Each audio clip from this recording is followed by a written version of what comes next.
ધારી ગામના સ્મશાનની દુર્દશા।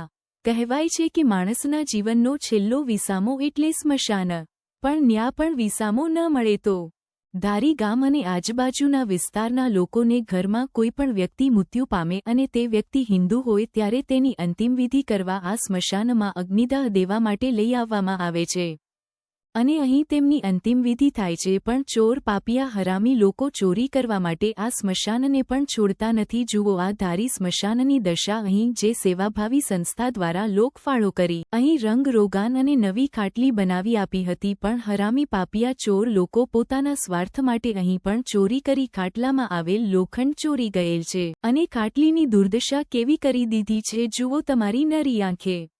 અનિવાર્ય સંજોગોને હિસાબે 2 કે 3 લોકોના મૃત્યુ થાય છે ત્યારે લોકોને બહુ તકલીફો ભોગવવી પડે છે।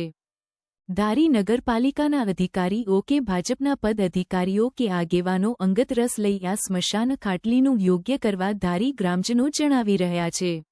એકના એક દિવસ નાના કે મોટા બધાને અહીં જ આવવાનું છે।